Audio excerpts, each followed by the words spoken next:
Motivation. Oublie ton passé et crée une nouvelle vie.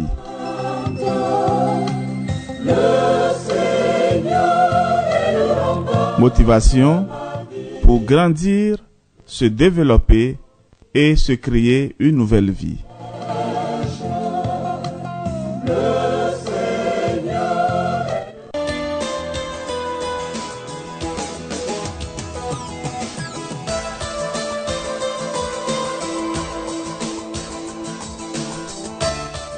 Paix et joie à vous tous, chers amis, frères et sœurs, bien-aimés de la motivation. Oublie ton passé et crée une nouvelle vie. Oui, une autre dimension de ta vie est encore en toi. Le Seigneur va te révéler qu'il y a en toi un champion qui dort, si tu lui abandonnes entièrement ta vie. Frères et sœurs, en parlant donc de développement personnel, je ne peux pas m'éloigner de ce qui est en nous et que parfois nous ignorons. La puissance de Dieu. C'est Dieu qui nous a créés. Et donc nous sommes comme un moteur. Il connaît de A à Z de quoi nous sommes faits. Et donc dans tout domaine, dans tout ce que nous voulons faire, nous devons nous référer à lui. C'est la référence. Que Dieu notre Père vous bénisse. Amen. Oh, avec beaucoup de sourires. Alors, chers amis, frères et sœurs, votre serviteur, le Père Jean-Raphaël Mariton, nous dit: depuis quelque temps, je suis en train de faire ce cheminement avec vous, après avoir reçu plusieurs messages de la part des fidèles qui participent à mes groupes de prière et qui font les prières. Je suis arrivé à un niveau où j'ai dit, c'est à peu près ce que j'ai vécu. C'est ce que j'ai vécu. Alors j'ai commencé alors par une documentation, par chercher à comprendre si ce que j'ai vécu, d'autres personnes l'ont vécu. Et c'est comme ça que je suis arrivé. Alors frères et sœurs, ces expériences que je partage avec vous ne sont pas de la littérature. Et je sais que chacun de vous est touché à travers ce que je dis. Et tout ne vient pas de moi. Et ce sont des recherches que plusieurs psychologues, plusieurs personnes, plusieurs maîtres spirituels ont eu à expérimenter dans leur vie. Et je partage avec vous ces expériences. Alors, faites un effort pour suivre ces enseignements du début jusqu'à la fin. Et n'hésitez pas à nous écrire par WhatsApp, plus 229 67 20 14 14. Vous pouvez partager avec nous vos expériences. Vous pouvez également poser des questions. Mais l'essentiel pour moi, c'est de vous inviter à suivre ces enseignements du début jusqu'à la fin et à partager ces enseignements autour de vous. Le dernier thème abordé, c'est visualise ton avenir rêvé. Oui. Et j'avais dit que l'un des moyens que la plupart des gens utilisent pour créer une vision de leur vie future est de se baser uniquement sur leurs désirs actuels. C'est ce que je veux, hic et nunc, maintenant, ici et maintenant. Mais ça ne marche pas. Cela crée un déséquilibre. Il y a aussi la négligence des besoins humains fondamentaux et la satisfaction à long terme qui n'y est pas. Alors frères et sœurs, quelle est la bonne solution? C'est dans cette leçon que nous allons parler donc de la bonne solution. La solution que je voudrais vous proposer pour créer une vision claire et détaillée de ta vie idéale est la technique de la roue de la vie. La roue de la vie. Vous savez, dans le langage courant, on dit parfois que la vie est une roue. La roue tourne. Et c'est vrai. Alors, cette approche bien établie te permet de visualiser et d'équilibrer tous les aspects importants de ta vie future. Donc ne reste pas seulement à un seul aspect, ta vie est comme une roue. La roue de la vie consiste à diviser ta vie en différentes sphères ou domaines tels que ta carrière, tes relations, ta santé, tes loisirs, etc. En évaluant chaque domaine sur une échelle de satisfaction, tu peux obtenir une image claire de l'équilibre actuel dans ta vie. Ensuite, tu peux identifier les domaines qui nécessitent plus d'attention et de développement afin de créer une vision équilibrée de ton avenir. Mon frère, ma soeur, pour illustrer cette solution, prenons l'analogie, l'analogie d'un jardin. Imagine que ta vie soit un magnifique jardin avec différentes plantes représentant les divers domaines de ta vie, comme tes relations, ta santé, ta carrière, tes loisirs, etc. Si tu négliges d'arroser certaines plantes, elles risquent de se faner et de flétrir, tandis que d'autres peuvent prendre toute la place et étouffer les autres. En utilisant la technique de la roue de la vie, tu peux prendre conscience de l'état de chaque plante dans ton jardin et t'assurer que toutes reçoivent l'attention et les ressources nécessaires pour s'épanouir. Tu créeras ainsi un jardin équilibré, rempli de fleurs vibrantes et saines, parfumées, représentant une vie épanouissante dans tous les domaines importants. De la même manière, en utilisant la roue de la vie, tu équilibreras les différentes sphères de ta vie, t'assurant que chacune reçoit l'attention qu'elle mérite. Cela te permettra de créer une vision précise et détaillée de ta vie idéale où chaque aspect est harmonieusement intégré et contribue à ton épanouissement global.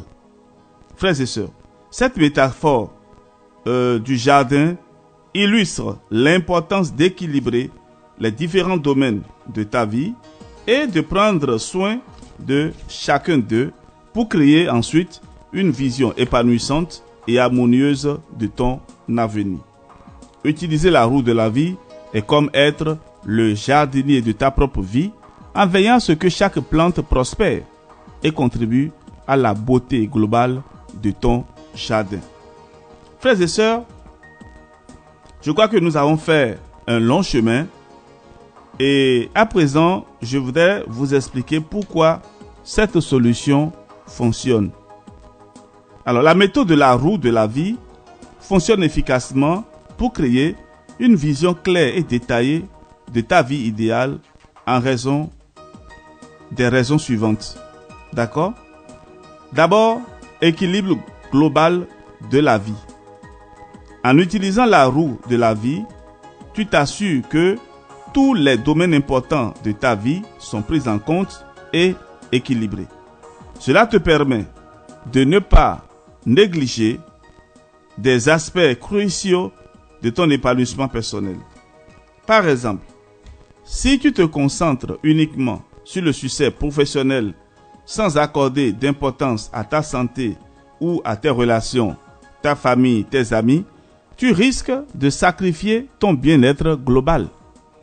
En équilibrant les différents domaines, tu crées une vision complète et harmonieuse de ta vie idéale, favorisant ainsi un sentiment d'accomplissement global.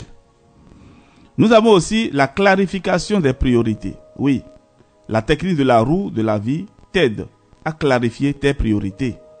En évaluant et en visualisant chaque domaine de vie, tu peux identifier ceux qui nécessitent une attention particulière et définir des objectifs clairs et réalisables pour les améliorer.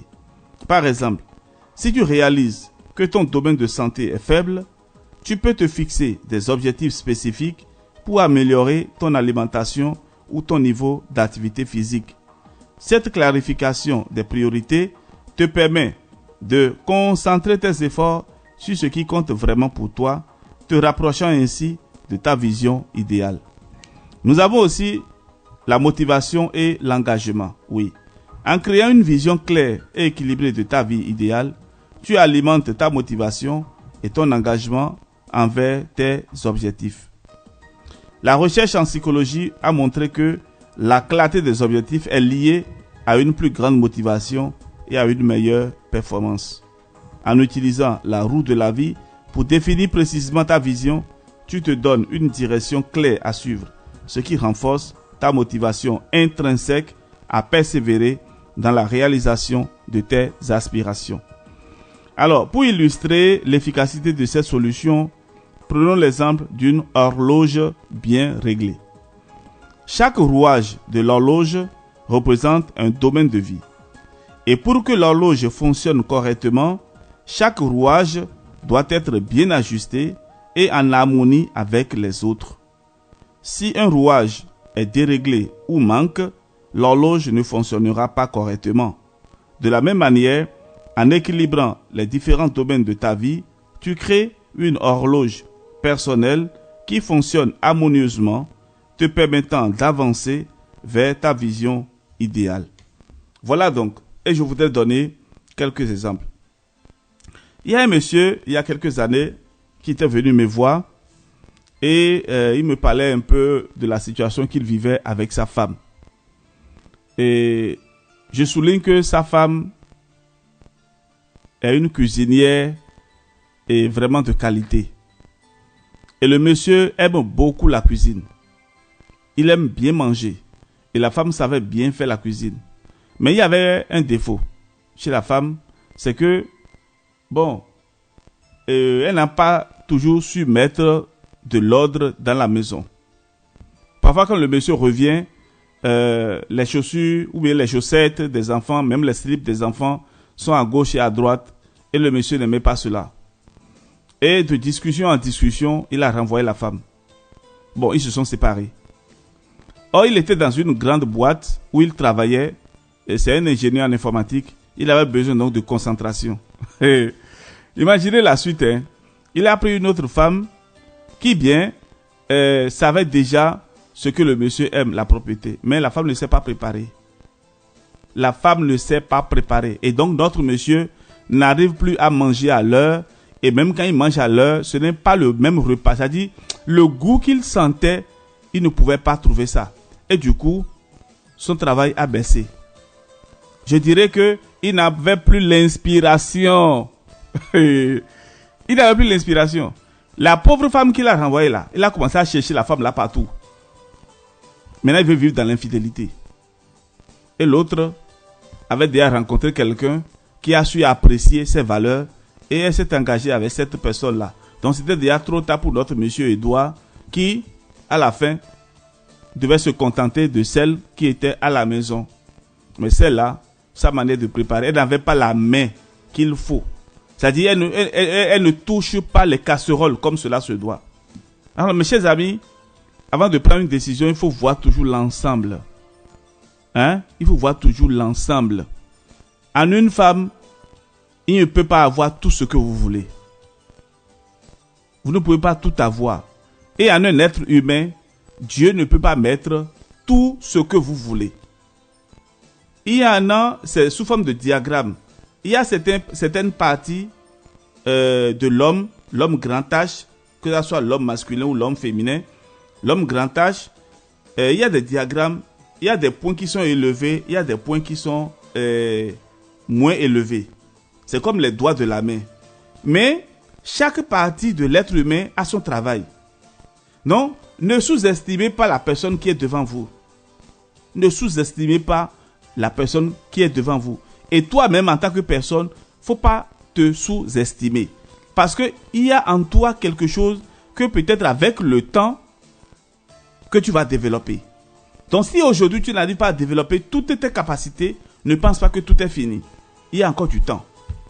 Et Dieu, avec le temps, puisque le temps est son second nom, comme le chantait quelqu'un, voilà, il va te révéler beaucoup de choses. Alors donc, frères et sœurs, je tends vers la conclusion. Alors, quels sont les bénéfices que tu peux en tirer et de cette technique et de la roue de la vie? En utilisant la méthode de la roue de la vie, tu vas bénéficier de plusieurs avantages concrets pour créer une vision claire et détaillée de ta vie idéale. D'abord, il y a l'équilibre et l'harmonie. La roue de la vie t'aidera à équilibrer les différents domaines de ta vie, ce qui te permettra de cultiver une harmonie globale. Comme une symphonie où chaque instrument joue sa note en parfaite harmonie, en équilibrant les domaines clés de ta vie, tu atteindras un équilibre qui favorisera ton bien-être et ton épanouissement global. Tu te sentiras en accord avec toi-même, vivant une vie qui reflète les valeurs et tes aspirations. Mes chers amis, ce n'est pas tout. Comme bénéfice, nous avons aussi la clarté et le focus. Grâce à la roue de la vie, tu vas gagner en clarté sur tes priorités et tes objectifs. En identifiant les domaines qui nécessitent une attention particulière, tu pourras te concentrer sur les actions concrètes à entreprendre pour améliorer chaque aspect de ta vie. Cette clarté te permettra de prendre des décisions éclairées et de mettre en place un plan d'action efficace pour réaliser ta vision idéale. Nous avons aussi la satisfaction et l'accomplissement. En créant une vision claire et détaillée de ta vie idéale, tu te donneras les moyens d'atteindre une plus grande satisfaction et un sentiment d'accomplissement. En travaillant activement pour équilibrer et améliorer chaque domaine, tu auras une vision concrète de tes progrès et des résultats tangibles que tu atteindras. Et cela renforcera ta confiance en toi et te donnera la satisfaction de réaliser tes aspirations, te rapprochant ainsi de ta vie idéale. Mes chers amis, frères et sœurs, je voudrais à présent vous proposer un plan d'action. Le plan d'action pour obtenir une vision bien définie de ton avenir en utilisant la technique de la roue de la vie. Première étape, il y a l'identification des domaines de vie importants. Tu dois t'asseoir. Tu dois t'asseoir. Et cette étape t'aidera à prendre conscience des différents domaines de ta vie qui sont essentiels pour ton épanouissement global. Prends un moment pour réfléchir à tous les aspects importants de ta vie, tels que ta carrière, tes relations, ta santé, tes loisirs, ton développement personnel, etc. Tu peux aussi chercher sur Internet et il existe beaucoup de versions de roue de la vie. Et tu peux énumérer ces domaines sur une feuille de papier ou dans un document numérique. Alors, frères et sœurs, vous pouvez utiliser votre téléphone pour noter des choses qui vont vous accompagner tous les jours de votre vie. Moi, j'ai un cahier. Ça, c'est une expérience personnelle. J'ai un cahier. Et chaque matin, nous avons la méditation en communauté. Donc, nous nous levons très tôt. Il y a l'office de lecture, il y a les laudes et ensuite la méditation. Et puis, si nous avons la messe, chacun prépare maintenant sa messe et il va dans sa direction. Alors, au cours de la méditation, j'ai l'habitude d'écrire. Tout ce que le Seigneur m'inspire, je l'écris dans un cahier. Et au fur et à mesure, je relis donc le cahier pour voir à quel niveau je suis arrivé. Si j'ai des projets à réaliser, si j'ai des plans pour ma vie personnelle, je l'écris. Si j'ai des difficultés, j'écris. Si j'ai des visions, j'écris. J'écris tout ce que le Seigneur me révèle. Et au fur et à mesure, voilà, je commence à les relire et à voir comment demander au Seigneur la grâce d'avancer. Et donc, pour le plan d'action que je suis en train de te proposer, tu dois t'asseoir, prendre un cahier si possible et écrire. Tu dois identifier les domaines de vie et importants de ton environnement, de ta vie. Alors, il y a une seconde étape, l'évaluation de la satisfaction dans chaque domaine de la vie. Tu dois pouvoir te dire, est-ce que je suis heureux à tel endroit et avec telle personne? Et tu vas chercher à voir si tu peux apporter une solution. Cette étape te permettra de prendre conscience de ton niveau actuel de satisfaction dans chaque domaine et d'identifier les domaines qui nécessitent une attention particulière. Et pour chaque domaine de vie identifié, tu dois évaluer ton niveau de satisfaction sur une échelle de 1 à 10. 1 étant très insatisfait et 10 étant très satisfait. D'accord? Ok. Donc, tu dois noter tes évaluations à côté de chaque domaine. Et même pour celui qui va à l'examen, pour nos enfants qui préparent l'examen, c'est la même chose. Il ne faut pas attendre les derniers jours de la messe pour commencer à faire de l'examen pour commencer à faire une évaluation de tout ce que tu as appris. Alors, troisième étape, il y a l'identification des domaines à améliorer. Première étape, je disais, identification des domaines de vie. Deuxième étape, évaluer la satisfaction dans chaque domaine en leur accordant une valeur. Troisième étape maintenant, il y a l'identification des domaines à améliorer. Alors cette étape te permettra de prioriser les domaines de vie qui nécessitent une attention et une amélioration. Si tu as l'habitude par exemple de discuter tout le temps avec ta femme ou bien avec ton prochain, commence à améliorer cette relation-là. Cela influence beaucoup ton travail. Alors, et quatrième étape, il y a l'établissement d'une liste de souhaits pour chaque domaine à améliorer. Donc, lorsque tu as fait l'identification, tu as évalué, tu as identifié maintenant les domaines à améliorer, tu dois faire maintenant la liste de souhaits pour chaque domaine à améliorer. Et cette étape te permettra de savoir ce que tu veux dans chaque domaine de ta vie Et pour chaque domaine à améliorer, tu dois établir une liste de souhaits. Ne te limite pas. Écris tout ce qui te paraît juste et bon. Ajoute aussi dans chaque domaine quelques rêves un peu fous, même si tu les crois irréalisables. D'accord? Ok. Pour la santé, tu pourrais noter. Retrouver le poids demain, 25 ans. Voilà.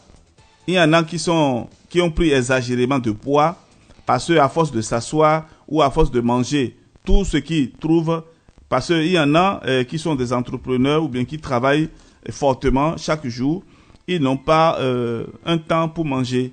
Et ils sont là à grignoter chaque fois. Et même quand ils sont au bureau, au lieu de se donner un temps de pause pour aller manger quelque chose et revenir, ce qui rend efficace le travail, mais ils sont là, ils se font emporter à manger du lundi au samedi, ils sont là au bureau, on leur apporte à manger et ils mangent là sur place. Normalement, lorsque vous finissez de manger, il est toujours bon de faire quelques 100 pas. Vous devez marcher un peu pour permettre donc à l'organisme de commencer à agencer ce que vous avez envoyé. Parce que lorsque vous êtes assis et que vous mangez, cela s'entasse à un niveau donné. Moi-même, personnellement, j'ai fait l'expérience. Cela reste à un niveau donné. Donc, la descente devient difficile après lorsque vous continuez à vous asseoir. Donc, après le manger, c'est recommandé donc de faire quelques pas pour pouvoir donner à l'organisme, c'est-à-dire la force pour faire descendre de façon progressive la nourriture. Je ne sais pas si vous avez fait l'expérience. Lorsque vous êtes assis et que vous mangez beaucoup, parfois vous ne vous sentez pas fatigué.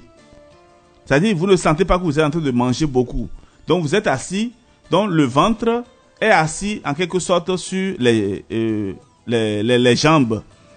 Et vous mangez dedans. Lorsque vous vous levez, vous sentez en même temps que le bas-ventre fait un peu mal, tout simplement parce que vous avez emmagasiné beaucoup de nourriture dedans.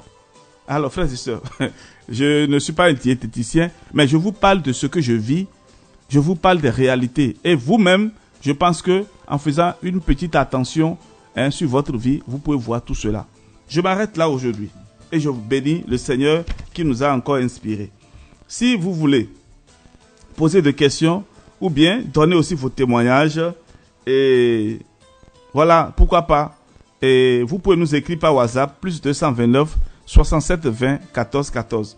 Alors, frères et sœurs, et je donne le numéro WhatsApp parce que c'est international. À n'importe où on se trouve, on peut donc vous recevoir. Donc, ceux qui m'écrivent par SMS, sachez que je ne pourrai pas répondre.